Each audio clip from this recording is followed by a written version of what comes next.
There's a certain moment you might recognize where the tone of a conversation shifts, almost imperceptibly. Someone makes a small mistake or says something slightly off, and before anyone else reacts, there's a comment, sharp, quick, almost automatic. It lands with a kind of precision, not loud enough to draw attention, but pointed enough that everyone feels it. And for a brief second, something changes in the room. There's a quiet tension, a subtle realignment. People become more careful, more aware of themselves. If you've ever been on either side of that moment, you know how specific it feels. But what most people don't notice is how often that reaction isn't random. From the outside, it gets labeled very quickly. Cruel, mean, aggressive, controlling. And once those labels are applied, the conversation usually stops there because it feels simple. Someone hurt someone else. End of story. But that simplicity hides something more complex underneath. Because in many cases, what looks like intentional harm isn't always driven by the same thing people assume. It's not always about enjoying someone else's discomfort. And it's not always about power in the way we tend to define it. There's a pattern here that's easy to miss if you only look at the surface. What we often call bullying is usually framed as a moral issue, something rooted in character, a reflection of who someone is. But there's more going on here than people realize. From a psychological perspective, behavior like this often emerges from how someone has learned to manage their internal state, especially in social environments. Your brain is constantly trying to regulate how safe or threatened you feel, not just physically, but socially. It's scanning for signals of status, belonging, acceptance, and risk. And when those signals feel unstable or uncertain, your system looks for ways to regain control. Research in behavioral science shows that when people experience a lack of control or predictability, they often compensate by trying to influence their environment in more direct ways.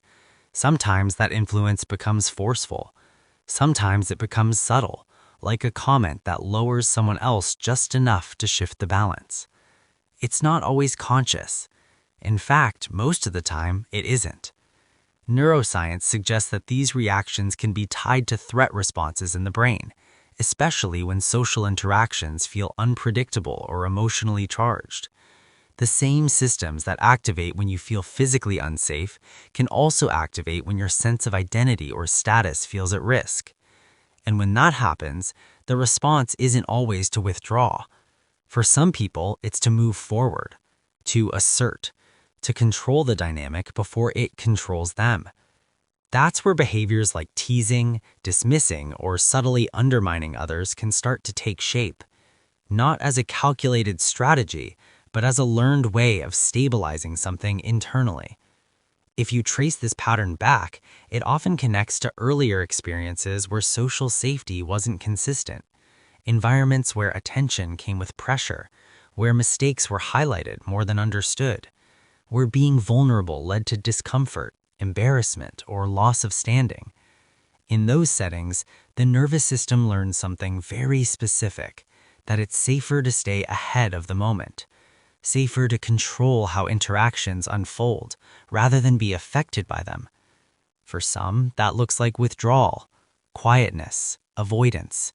For others, it looks like the opposite, a kind of forward movement into control, a way of shaping the environment before it has a chance to shape you. And over time, that can become automatic, a tone that sharpens without thinking, a comment that lands harder than intended, a habit of pointing out flaws before anyone can notice your own. Not because there's a desire to hurt, but because there's a deeper drive to stay regulated, to stay in a position where you don't feel exposed. And it's important to say this clearly. This isn't better or worse than other ways of coping. Different people adopt to similar environments in different ways. Some learn to shrink, some learn to please, some learn to detach, and some learn to take control of the space around them. None of these responses are right. They're just different strategies the nervous system develops to manage uncertainty. What makes this particular pattern more visible is that it involves other people directly. It externalizes something internal, and that's why it gets labeled more quickly. But underneath that visibility, there's often a similar root, a sensitivity to how one is perceived, a vigilance around social positioning, a need to avoid feeling small, uncertain, or exposed. There's also a layer here that's easy to overlook. People who use this kind of behavior are often highly attuned to social dynamics. They notice shifts in tone, weaknesses in arguments, small inconsistencies in what others say or do. There's a kind of awareness in that, a sharpness. But that same sharpness can turn outward in ways that create distance. Because when your mind is trained to detect vulnerability, it doesn't always differentiate between understanding it and using it. That's where the paradox begins. The ability to read people well can also make it easier to unsettle them. Not always intentionally, but effectively. And over time, that can create a pattern where connection becomes complicated, because control and closeness don't always coexist easily. The more you manage the dynamic, the less room there is for unpredictability. And unpredictability is often where genuine connection lives. So there's a quiet trade-off, stability in the moment at the cost of ease in relationships. And again, none of this means something is inherently wrong with the person experiencing it. It means their system learned a particular way to stay balanced, a way that prioritizes control over vulnerability, a way that keeps them from feeling caught off guard. And once something becomes that ingrained, it stops feeling like a choice. It just feels like how you are. But patterns aren't identities, they're responses, and responses come from somewhere. When you start to look at it this way, something shifts in how the behavior is understood. Not in a way that dismisses its impact, but in a way that adds context to it.